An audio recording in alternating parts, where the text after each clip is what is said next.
전북 완주의 한 야산 땅 밑에 설치된 송유관에서 난데없이 15m 높이의 불 기둥이 솟구쳤습니다. 누군가 송유관에 있는 기름을 빼내 훔치려다 불을 낸 것으로 추정되고 있습니다. 이현기 기자가 전합니다. 시뻘건 불기둥이 15높이로 솟구칩니다. 휴일 새벽 3시 전북 완주군의 한 야산을 지나는 송유관에서 불기둥이 솟아올랐습니다. 굴삭기로 흙을 쏟아 붓는 등 진화 작업 끝에 불길은 4시간 만에 잡혔습니다. 불이 꺼진 송유관에서는 누군가가 용접으로 붙인 것으로 보이는 밸브가 발견됐습니다.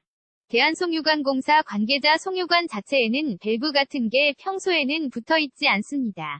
아마 용접을 해서 붙인 걸로 보입니다.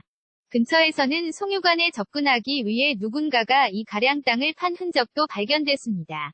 경찰은 최소 3명 이상이 기름을 훔치려고 송유관에 밸브를 설치하려다 용접 중에 불꽃이 튀면서 화재가 난 것으로 추정하고 있습니다. 박호 전 전북 완주경찰서 수사과장 피의자들이 범행 후에 차량을 이용해서 주할 것으로 예상해서 주변 CCTV를 광범위하게 분석하고 있습니다.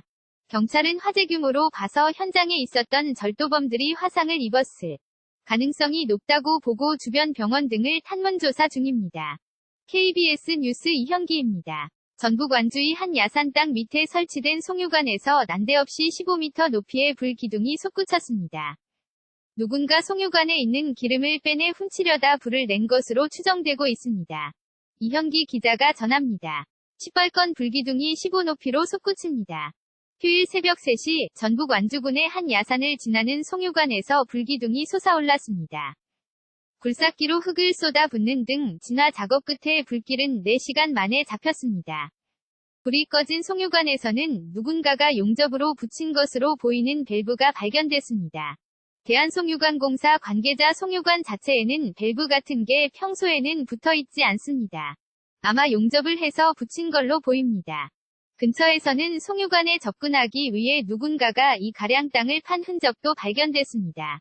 경찰은 최소 3명 이상이 기름을 훔치려고 송유관에 밸브를 설치하려다 용접 중에 불꽃이 튀면서 화재가 난 것으로 추정하고 있습니다. 박호 전 전북 완주경찰서 수사과장 피의자들이 범행 후에 차량을 이용해서 주할 것으로 예상해서 주변 CCTV를 광범위하게 분석하고 있습니다. 경찰은 화재 규모로 봐서 현장에 있었던 절도범들이 화상을 입었을 가능성이 높다고 보고 주변 병원 등을 탐문 조사 중입니다. KBS 뉴스 이현기입니다.